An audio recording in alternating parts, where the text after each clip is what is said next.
Et nous sommes de retour au plateau après le journal. Nous retrouvons nos invités Dieudonné Sirono, Germain Pouli et Firmin Teko Agbo. Pour la suite de cette émission, nous abordons notre troisième sujet. Nous parlons du Cameroun et du Niger, édition de membres de Boko Haram. Une soixantaine, disons normalement, sont 9 personnes du groupe djihadiste Boko Haram et des membres de leur famille se sont rendus donc aux soldats en ce début de mois de juillet. Ces soldats de la force multinationale mixte au Cameroun et au Niger se sont rendus donc dans ces deux pays. Cette force est composée de plusieurs pays de la sous-région, le Cameroun, le Tchad, le Bénin, le Nigeria, le Niger, qui combattent ensemble contre les groupes armés et les groupes terroristes et djihadistes.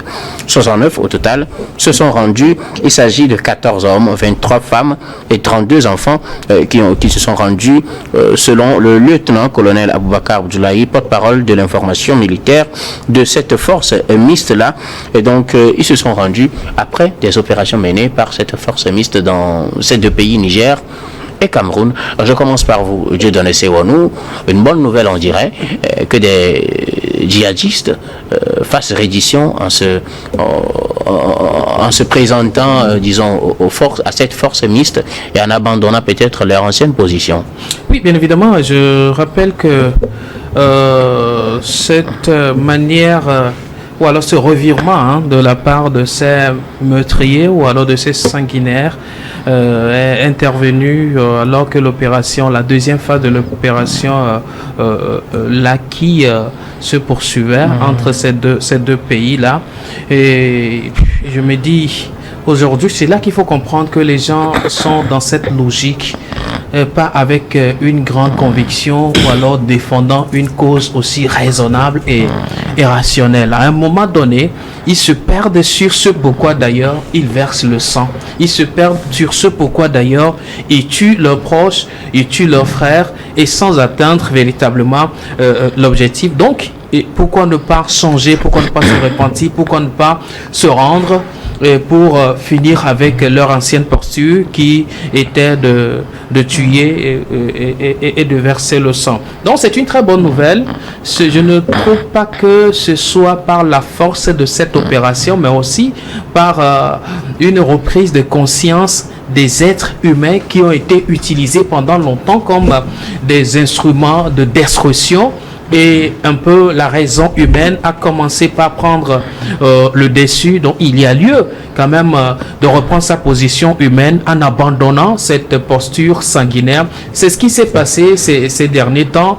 Maintenant, la question de savoir pour quel résultat, parce que lorsqu'on sait que pendant que d'autres refusent leur position de méchanceté, il y en a encore qui sont fabriqués, qui sont moulés et qui sont déployés sur le terrain parce que les fabricants sont toujours en train de travailler pour les garder sur le terrain. Alors, pour répondre à votre question, oui, c'est une très bonne nouvelle, humainement parlant. Alors, Germain Pouli, plus de 109 personnes se sont rendues à ces deux pays après des opérations menées par cette force multinationale mixte-là, qui, je le rappelle, est composée du Tchad, du Nigeria, du Niger, du Bénin et du Cameroun, qui opère dans la région du lac Tchad, dans une opération appelée Lake Sanity et tout. Et cette opération permet en tout cas de traquer, de neutraliser les terroristes et les djihadistes. 69 d'entre eux, avec leurs familles, se sont rendus à ces deux pays, Niger et Cameroun. Ils seront retransmis, selon l'information, à leur pays pour suivre des opérations de déradicalisation. Une bonne nouvelle, on dirait. Oui, ça c'est une bonne nouvelle parce que parfois on se disait il faut combattre ces gens. Ils ne sont pas humains vu tous les dégâts qu'ils causent, il faut les exterminer. Et en même temps que ce discours est tenu, que cette guerre se fait, plusieurs États aussi reconnaissent que parfois les combattants qui sont dans ces guerres-là ont été instrumentalisés. Généralement, ce sont des personnes issues des couches assez défavorisées et qu'on arrive très rapidement à manipuler. Au départ, on parlait de Dieu. après c'est devenu du banditisme et après c'est tout simplement inexplicable parce que les terroristes n'avaient plus de revendications réelles. Et donc certains gouvernements en combattant lançaient quand même l'appel aux terroristes pour qu'ils se rendent. Et face au succès aussi des armées africaines, il faut le dire, parce que malgré tout ce qu'on dit, les armées ont réussi quand même à détruire, à démanteler, à saisir aussi du matériel auprès de plusieurs groupes terroristes. Tout ça fait que certains se disant, mais est-ce qu'il faut rester ou mourir, ou est-ce qu'il faut se rendre, ne serait-ce que subir un châtiment ou peut-être profiter d'un programme de déradicalisation. Et je pense que c'est dans cette logique-là que ces groupes-là se sont rendus. Et si effectivement ils ne sont pas punis pour les actes qu'ils auraient commis, puisqu'ils ont en tout cas été membres de ces groupes-là, et qu'on les soumette donc au bénéfice d'un programme de déradicalisation, c'est plutôt une bonne chose, parce que en fait ce sont des nationaux, ce sont nos frères qui deviennent des terroristes et qui nous causent du mal, à la société. Et si tel est le cas, surtout que dans ce lot-là, il y a assez de femmes. Et on connaît aussi la façon dont Boko Haram fonctionne encore récemment. Il y a eu des femmes kamikazes qu'on croyait disparues, qui ont réapparu au Nigeria dans certains attentats.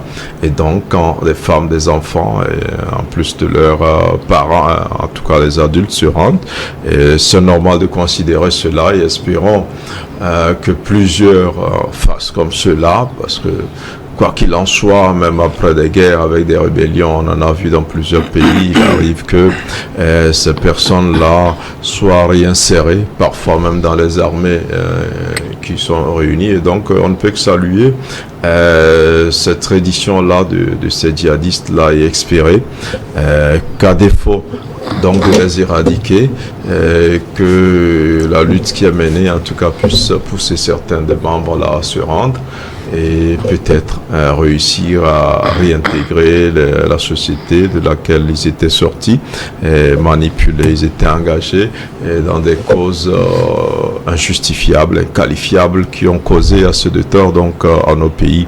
C'est plutôt une bonne nouvelle. Dans des pays comme le Burkina, je crois que l'armée aussi a lancé de tels appels à plusieurs reprises. On n'a pas eu vent des cas de reddition. Espérons donc que ce qui s'est passé entre le Cameroun et le Niger récemment inspire quelques brebis égarées donc dans ces groupes terroristes-là pour qu'ils retrouvent le droit chemin. La force multinationale mixte FMM mène des opérations dans le bassin du lac Tchad, traque les groupes terroristes, les neutralise ou les attrape oui, normalement les neutralise, mais aussi lance des appels à la reddition pour ceux qui voudraient bien revenir sur le droit chemin. 69 au total pour ce mois de juillet, le premier et une autre partie le 6 se sont rendus aux forces nigériennes et camerounaises. Leur reddition est annoncée. Donc, vous savez, la force multinationale a été créée en 2015 et sa capitale c'est N'Djamena. Au départ, cette force devrait être composée de 7000 hommes. Je ne pense pas jusqu'à ce jour qu'on ait pu arriver à avoir ce nombre-là, parce qu'il y a beaucoup de pays qui n'ont pas voulu mettre beaucoup d'argent dedans. La France même avait dit qu'elle n'avait pas d'argent à mettre dedans, sauf qu'elle pouvait offrir son expertise, pouvoir former certains soldats africains, membres de cette force-là. C'est pour cela que cette force-là a traîné avant de commencer par œuvrer. Parce que le plus grand objectif de cette force, c'était la lutte contre le terrorisme. Depuis de 2015 à aujourd'hui, quelles sont les actions véritablement menées par cette force-là? Ces actions ne sont pas visibles. La première grande action que nous sommes en train de voir, c'est cette reddition-là. Mis à part cette réédition-là, quelles sont les autres actions? C'est la question que moi je dois me poser. Même si ceci est un travail étincelant, peut-être il y a eu un travail psychologique, ou il y a un volet psychologique dans les actions de cette force, c'est-à-dire que cette force arrive à rencontrer les terroristes et leur parler et les amener à dénoncer les autres. Donc, une fois que les autres seront dénoncés, on ne va pas les traquer, on va les accueillir et on va les obliger, on va faire un travail psychologique. Et là, c'est là où ils se rendront. Parce que sans travail psychologique, il sera difficile parce que on va nous tuer. Peut-être qu'il y a un travail qui a été fait en amont et c'est pour cela que nous avons ces résultats-là. Vous savez, lorsque Boko Haram a été créé, c'était pour un objectif principal. Pourquoi? Pour tuer, pour causer de la criminalité, pour semer du désordre. Mais qu'est-ce qu'on a pris? Qui on a pris? On a pris des jeunes vulnérables, des jeunes sans emploi, des filles de joie, et puis on leur a promis ciel et terre. Vous n'avez pas d'emploi, venez, nous allons créer un État au nom du Nigeria, et on va vous promettre, et vous aurez ci et ça. Donc, de la même manière, au niveau de l'État islamique, ça je l'ai toujours dit, au niveau de l'État islamique, lorsque cela a commencé au sud de la Syrie, on recrute des jeunes qu'on payait chèrement. C'est pour ça qu'il y avait beaucoup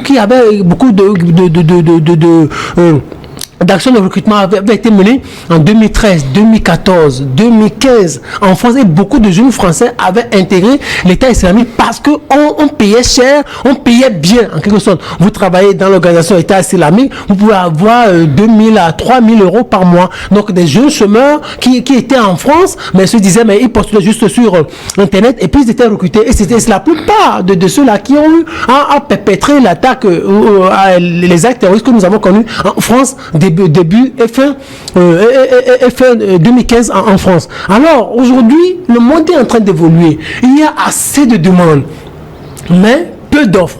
Qu'est-ce qui se passe? Maintenant, on recrute des jeunes se retrouvent sans emploi, ce qu'on leur a promis, les promesses ne sont pas tenues, et les jeunes se disent, mais regardez, vous avez promis des choses, nous ne travaillons pas, nous ne gagnons pratiquement rien, nous aussi nous voudrons vivre.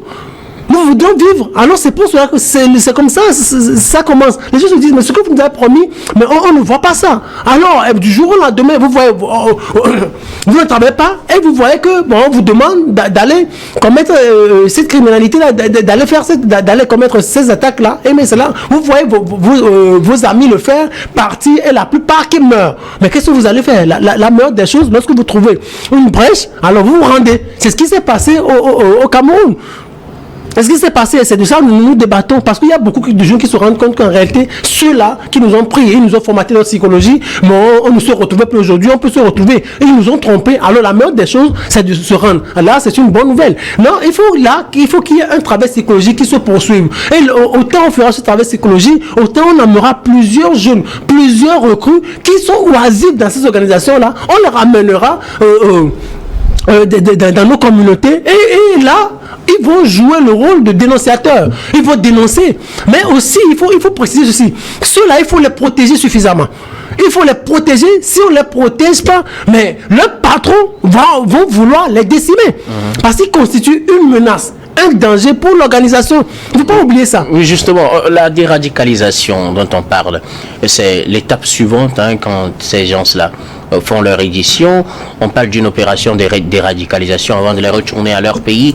Est-ce une méthode sûre pour s'assurer que ces messieurs ou bien ces ex-combattants des groupes terroristes et djihadistes ne vont plus récidiver? Vous êtes sûr que cette déradicalisation pourra porter des fruits germains? Déjà qu'il faut qu'on trouve des spécialistes de la déradicalisation, parce que là, le mot dit... Firmin l'a dit, ils sont formatés psychologiquement, voilà, il faut les déformater, si on doit dire. Ça, c'est notre paire de manches. C'est un peu comme certaines personnes, par exemple des filles de joie, on essaie de sortir certaines. C'est comme certains qui ont des problèmes avec la drogue aussi, un certain nombre de sujets comme ça. Après, il y a un travail qui est fait pour sortir les gens, et ceux-là, je crois que déjà, ils vont être accompagnés par des psychologues, je pense, parce qu'ils ont participé ou ils ont assisté à beaucoup de choses horribles. Soit ils ont participé, soit ils l'ont fait. Et après, ça dépend de quel type de manipulation on avait exercé sur eux. Si c'est des questions religieuses, peut-être qu'il faut aussi trouver des religieux aussi pour travailler un peu avec elles. Avec eux, il faut des sociologues, il faut des médecins et tout ça. Et il faut des programmes spécialisés. Est-ce que nous avons ce genre de spécialistes actuellement dans nos pays? J'espère que oui. Et après aussi, le risque qu'il y a, c'est comment ça va se faire.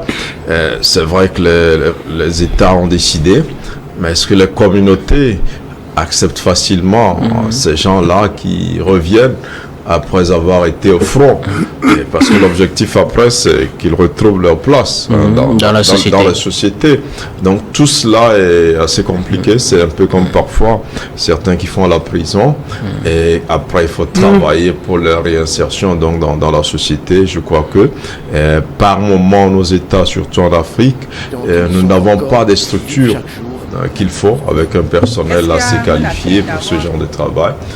Espérons tout simplement qu'avec cette vague-là qui s'est rendue, ces États concernés trouvent efficacement les moyens pour le faire.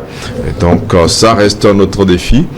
Je ne dirais pas que ça va être difficile ou impossible, mais c'est assez complexe en tout cas, cette opération de déradicalisation, mais le mot est là et on espère que derrière le mot, il y a des méthodes efficaces pour pouvoir ramener ces personnes égarées sur le droit chemin. Merci beaucoup. À vous pour vos contributions, nous allons marquer une nouvelle pause, puis on reviendra tout à l'heure pour la dernière partie de cette émission, dernière partie que nous allons bien évidemment consacrer au Togo.